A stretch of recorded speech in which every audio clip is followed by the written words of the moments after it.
everybody. My name is Alexandra Makos, and I'm doing my PhD in education at OISE. This is Navjot, and this is she, and they're both working on their masters in applied computing. And today we'll talk to you about WorldlyMobile.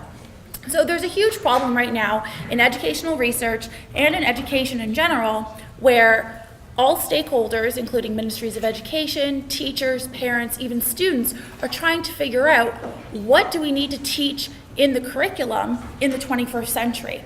What do students actually need to know when they can essentially just Google it?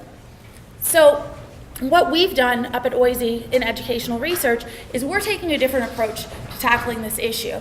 And we're saying that maybe if we start focusing on the development of transferable skills like memorizing, analysis, inquiry, how does learning that actually help students learn all different types of content?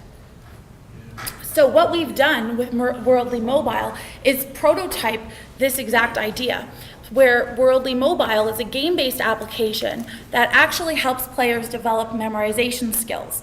And it's not prescriptive because it allows them to develop their own memorization strategies, because what works for me may not work for Navjot and may not work for Braden.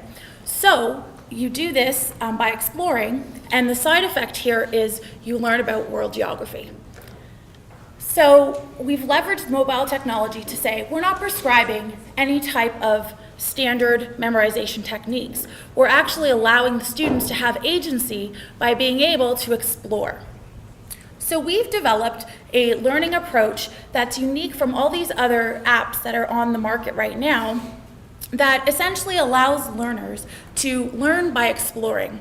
And so they explore content, they then develop their own strategies for memorizing the content, which then can be applied in the gameplay mode.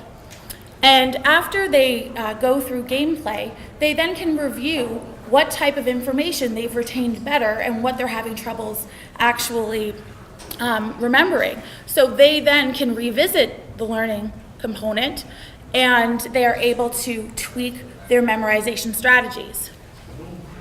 So here you see an example of the different screens that Navjot will be demonstrating in of the app. So in learning mode, you free explore, you have different information about different countries in the world. The application screen has different questions that vary in level of difficulty. And these are types of questions that are multiple choice. And as you get questions correct playing the game, you actually have more possibilities that are populated onto the screen. So the probability of you actually getting the question correct doesn't work in the player's favor unless your memorization skills and strategies are actually really good and you've been able to memorize particular information. Then in the retention screen, you get to see what strategies worked where with particular countries and particular types of information. So now Navjot will demonstrate the app. So now I'll do a quick demo. So the first we have is learning mode. So once you click on the learning mode, you're presented with the map. So from this map, you can select a country you want to learn more about. So for example, I select Algeria. So what I get is some geographical information about that particular country and as well as its map. So I can select any country and the corresponding information will be shown on the screen. The next is the game mode where you test what you have learned. So as I go to the game mode, so last time it didn't go pretty well, but this time you will be surprised with my knowledge. So yeah. So as I select the correct answer, I get a audio feedback that I have answered it correctly, as well as I proceed to the next question. So yeah. So if I keep answering the questions correctly, the number of options will keep increasing, and the type of questions will start becoming more complex. So for example, initially we had multiple choice questions, but now we have a list wherein we have to match 3 items on the left with 3 items on the right. So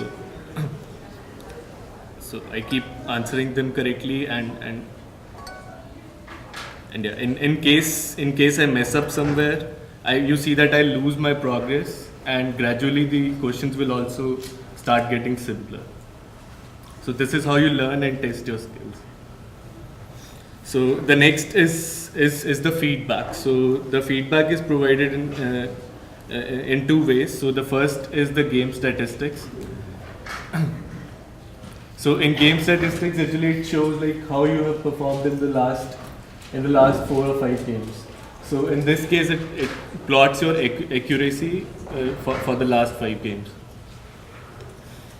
And next is the country ratings. So in this particular one, we show that how you have actually performed with respect to a particular country. So if you have been able to answer most of the questions correctly with regards to one country, you'll get 4 stars for that. Or if you're weak in some particular country, you'll get less stars for that. And yeah, and this game is also supports multiple users. Okay. So now Chi will talk about the key learning.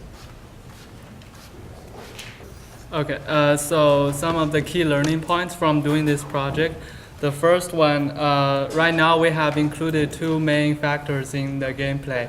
Like the first one is the user's accuracy. The second one is the difficulty of the question.